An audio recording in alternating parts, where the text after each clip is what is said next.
아시는 분들은 아시겠지만 제가 처음 중국에 가서 중국어를 배우고 나서 얼마 안 있을 때 중국을 배운 지 한 3개월 됐을까? 그게 2005년도입니다. 2005년도 11월경에 우연하게 병마용은 진시황과 무관하다라고 하는 그런 인터뷰 기사를 종이신문으로 제가 봤죠. 종이신문을 보면서 깜짝 놀랐는데 학교 앞에서 우연히 신문 보다가 알게 된 거고, 그때 이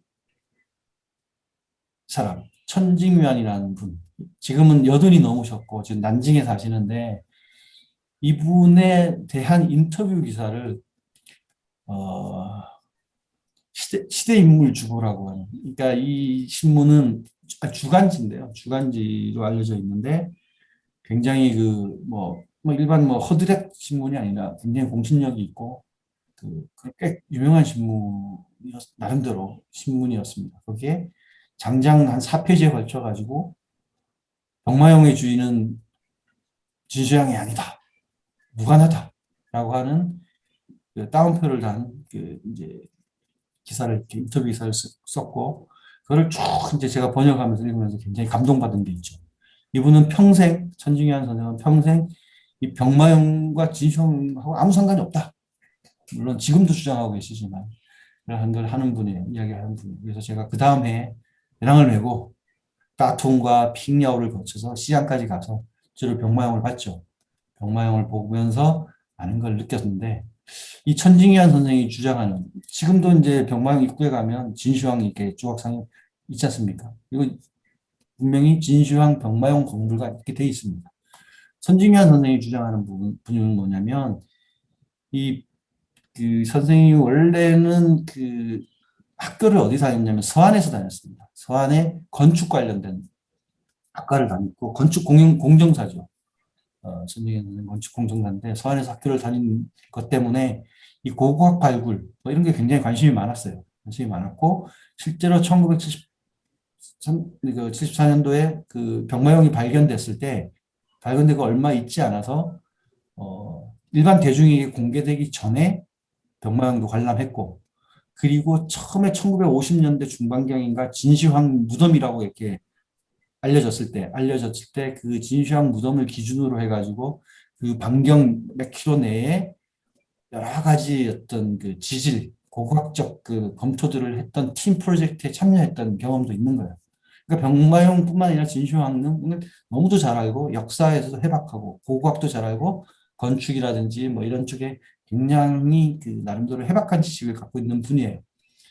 그러니까 근데 처음 이렇게 병마용을 보고 나서 얼마 안 있어서 진시황의 부장묘다 하고 이렇게 전 세계 특종으로 발표가 되니까 이상한 거예요. 자기는 아무리 봐도 뭐 이상하다 해서 본격적으로 연구를 하기 시작한 거죠. 자료들을 뒤지고 막 이러면서 하게 된 거죠. 그거를 70년대 거치고 80년대 거치고 90년대 거치면서 계속 학계나 여기저기에 이렇게 기고도 하고 막 이랬지만 전부 다 무시당했던 거죠. 무시당했다가 20세기 넘어와서 2000년대 넘어오면서부터 좀 이제 주변에 이제 알려지고 소문이 퍼지고, 또 너무 이게 기고를 했는데 잡지나 신문이나 이런 데서 실어주지 않으면 그것도 문제니까 여기저기에서 이제 실리기 시작하면서 알려지게 된 거죠. 학계나 뭐 이게 어떤 언론계나 이렇게 알려지게 되면서 그런 인터뷰 기사가 나오게 된 건데, 이분의 주장은 뭐냐면 자기가 처음 봤을 때 이 홍록점포, 자남장고, 뭐냐면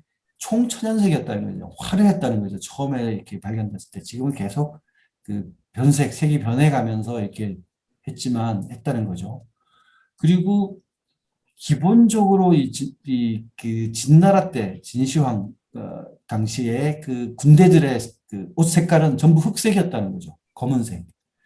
그러면 부장물을 만드는데 그 당시 장의 군대의 어떤 행렬을 구축해서 부장료로 쓰는데 자기 기존의 그 군대의 모습을 그대로 가지고 가지 않았을까요? 흑색이어야 되는데 최소한 흑색은 아니었다는 거죠. 물론 그게 어떤 병마용과 진시황이 무관한 이유는 아니겠지만 그런 것도 하나 있고요. 또 하나는 이 진시황 병마용 박물관에 가면 이 출토된 병마용의 상투, 그냥 편의상 상투로 하겠습니다.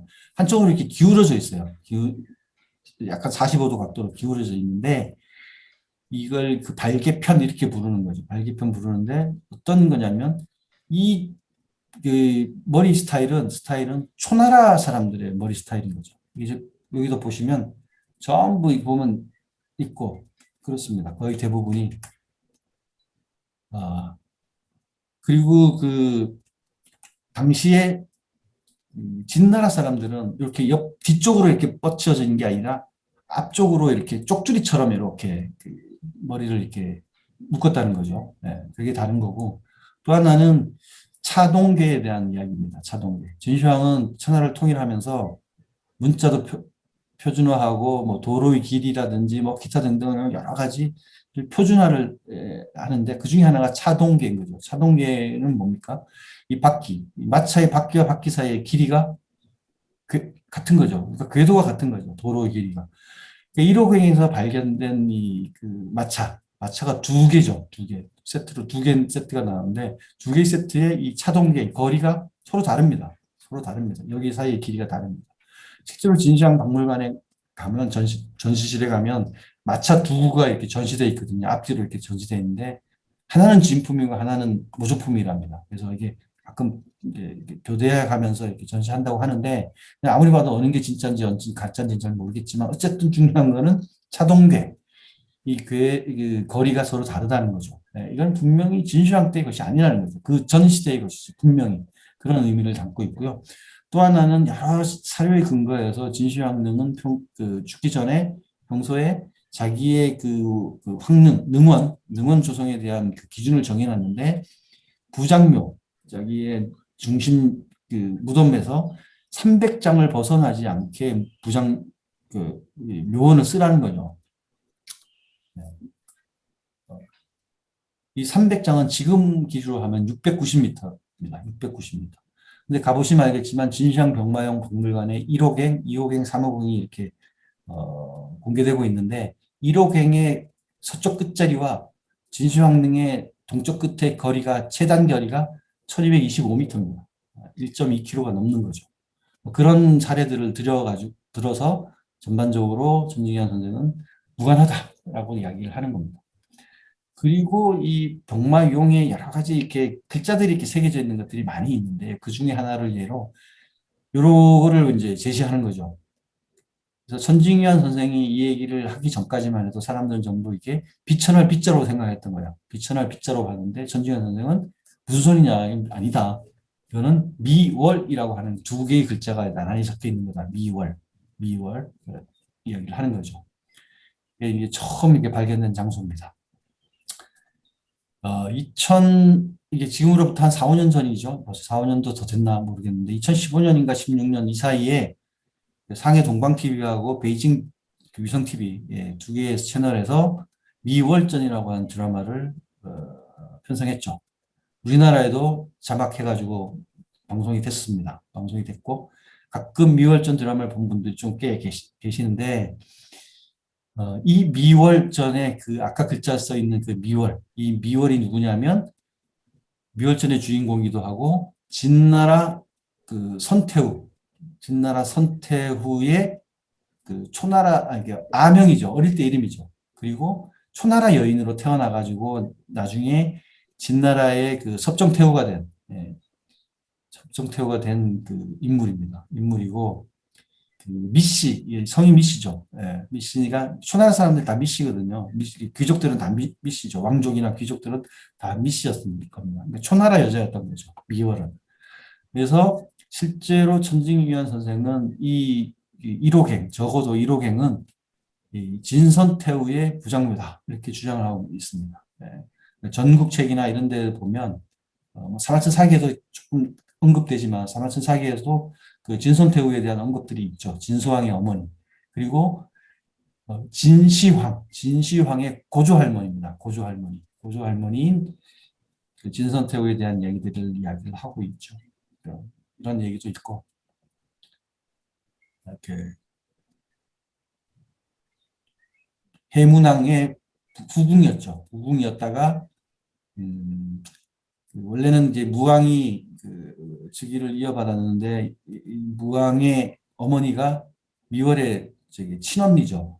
친언니고 뭐 이런 뭐 역사적인 이야기들이 있고 자연스럽게 정권 그 쟁투 과정에서 무왕을 죽이고 소양왕이 왕위를 계승하죠. 소양왕의 어머니가 미월이고 선태후입니다. 태후, 섭정태후죠. 그리고 효문왕과 장량왕을 거쳐서 진시황이 되는 거고요. 그러니까 시기적으로는 짧아가지고 승계 기간이 짧아서 큰 차이가 안 나지만 족부상으로는 고조 할머니가 되는 그런 미월입니다. 이런 드라마가 있습니다. 한번 기회 되시면 안 보신 분들 보시면 좋을 것 같고요. 이게 미월전 드라마의 맨 마지막 장면입니다. 맨 마지막 장면에 보면 위추부 위추부를 데리고 이게 이제 미월이고요. 진선태우고 초나라 있을 때 사랑하던 연인과 정말 똑같이 생긴 초나라에서 온 학동이 위추부인데 얘가 이게 소위 말해서 이게 말년에 이렇게 데리고 다니는 총애하던 아이인데 그리고 이렇게 병마용을 만드는 현장에 이렇게 가게 됩니다. 가게 되고 이게 이제 까맣게 된 거는 이게 이제 진나라 군사라는 의미를 담고 있고 이 드라마상에서 여기 보면 아까 한 것처럼 홍록점포 자남장고를 가지고 있는 병사 이게 초나라 병사인 거죠. 아 이게 초나라 사람이라는 이야기를 하는 거죠. 하면서 이걸 만들고 있는 애한테 너 잘못 만들었어. 진나라 상투는 모두 이렇게 정중앙이고 초나라 병사는 상투가 삐뚤하지 이게 삐뚤하게 돼 있다라는 이게 멘트를 합니다. 그러면서 이제 병마용을 이렇게 막 제작하는 과정을 하면서 끝나는 거죠. 그게 거의 마지막 그 미월의 대사입니다. 그래서 미월이 사망하고 난 18년 후에 13살의 진나라 왕 영정이 등극하죠. 이게 진시황인 거죠. 네. 자, 그러면 도대체 왜, 진시황 병마용이 됐을까? 이거에 대해서도 천중희원 선생은 이야기를 합니다. 바로 이 강청 때문입니다. 짱칭. 정확하게 이야기하면 70년대 중후반, 이게 이제 문화대혁명 말기에 이랬을 때 4인방 중에 한 명인 강청, 짱칭이 마오쩌둥의 마지막 부인이죠. 이 문화와 이데올로기 부분, 언론, 뭐 이런 것들을 관장하고 통제하고 있었던 인물입니다. 4인방 중에. 처음에 이 농부들이 병마용을 이렇게 발견했다는 소식이 이 서안 시내에서 돌았죠. 서안 시내에서 도니까 신하사 기자가 이걸 첩보를 입수하고 그 기사화할지 여부를 이렇게 본사에 그 내용을 기사를 보내죠. 송고를 하죠. 근데 이게 기사를 내긴 좀 뭐하고 해서 이게 내부 보고로 내부 기자나 고위직 그 사장이나 뭐 이렇게 논설위원이나 이런 사람들이 보는 그 기사로 이렇게 된 거죠.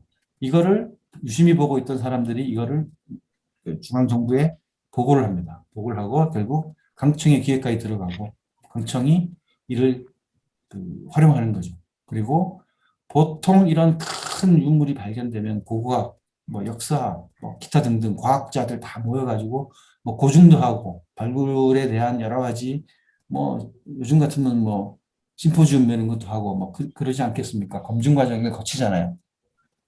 근데 그런 과정이 일체 없었던 거죠. 일체 없이 강청의 명령에 의해서 자연스럽게 더 정확하게는 이렇게 큰 어떤 부장면은 당연히 진시황이 만들었을 거야라고 하는 전제하에 진시황의 부장묘 병마용이 서안에서 발견됐고 정말 중화민족의 위대한 역사 어쩌고 저쩌고 하면서 세계 특종으로 보도가 됐던 거죠.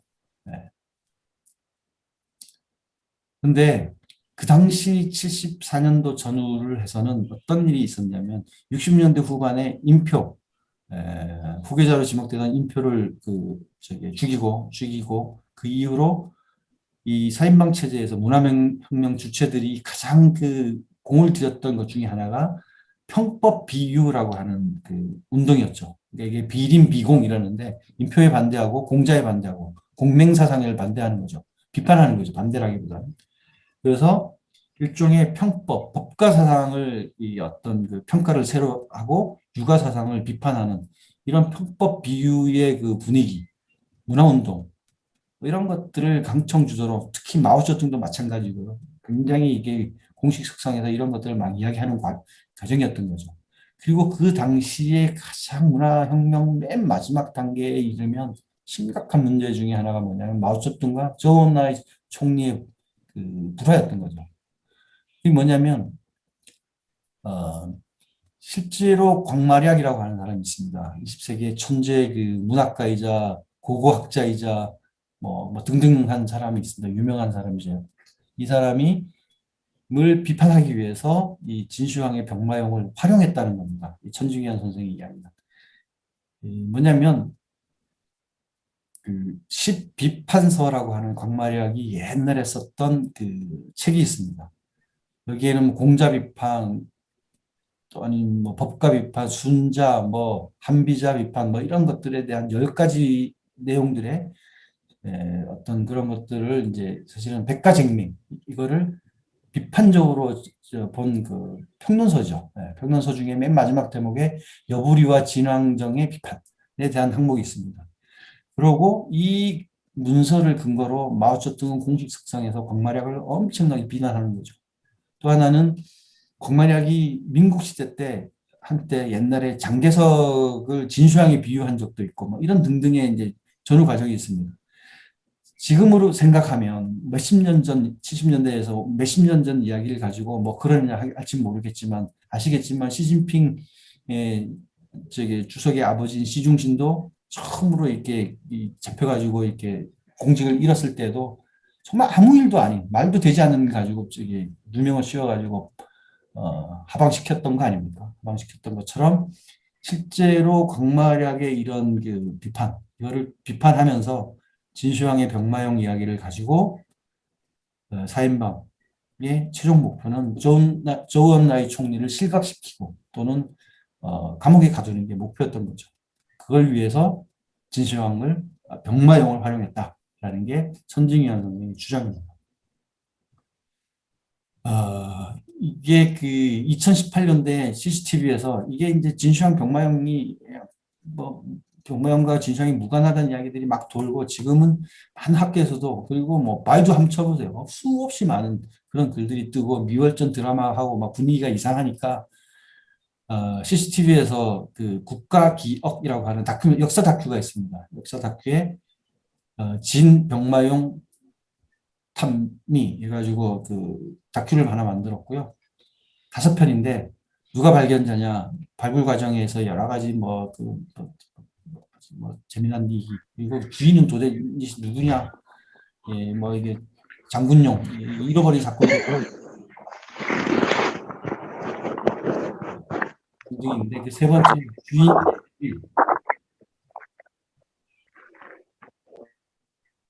주인이라고 하는 대목이 있습니다. 여기 보시면 이 그 아나운서가 진시황 병마용의 주인은 병마용의 주인은 진시황이 아니다라고 하는 멘트를 하는데 이거에 대해서 반박하는 답인 거예요. 그러니까 병마용은 진시황의 부장류가 맞다라고 하는 근거들을 쫙 하면서 다큐를 만든 거죠. 네. 저도 봤는데 얼핏 봐서는 아니지만 조금 병마용의 진상 이런 걸 좀 아는 사람 입장에서 보면 얼토당토 않는 이야기고요. 일반 대중들 전혀 이거에 대해서 선입견이 없는 사람이 보면 당연히 병마용은 진시황의 부장묘가 맞네 라고 하는 느낌을 주는 다큐입니다. 네. 관심 있는 분들은 중국어 잘 아시는 분들은 한번 보시기 바랍니다. 이후에 천중현 선생이 네, 국가기업 병마용 주인의 그 비밀을 밝힌다. 이 잘못된 이 다큐에서 착오가 22가지나 된다는 지적을 쫙 했습니다. 이러이러한 얘기인데 이러이러한 근거로 다 잘못된 이야기다. 22가지 이야기를 했습니다. 그러니까 이 다큐가 한 3, 40분 되는데 거의 대부분이 거짓, 잘못 오류라는 거죠. 그래서 한번 쭉 이 블로그로 있는데 관심 있는 분 한번 읽어보시면 좋을 것 같고요. 마지막 대목에 이 블로그의 마지막 대목에 이런 말을 쓰고 있습니다. 그러니까 미국의 사이언스지의 원자바오 전 총리가 쓴 말을 마지막으로 인용하면서 이 글을 봤는데요. 학문의 자유가 없으면 과학의 창조도 없다. 국가라는 것은 현명한 양식을, 그 양식이 이제 어떤 씨앗 뭐 이런 거죠. 이 씨앗을 꺾지 말아야 과학이라는 결실을 수확할 수 있다. 라는 말을 탁 내주면서 있습니다. 김진현 선생이 지금 80 넘었고요. 제가 어떤 13억인가의 대화에서도 책에서도 썼고 뭐 등등등 한데 꼭 이분 돌아가시기 전에 한번 가서 인터뷰 만나 뵈려고 생각하고 있습니다. 그래서 이 난징을 잘 안 가게 되더라고요. 뭐 난징도 제가 한 서너 번 옛날에 갔다 왔지만 너무 오래전 얘기고 지금 코로나 사태고 이래서 돌아가시기 전에 어쨌든 코로나 사태가 끝나면 반드시 가가지고 그래서 만나뵐 생각이 있습니다. 인터뷰에서 쓸 생각이.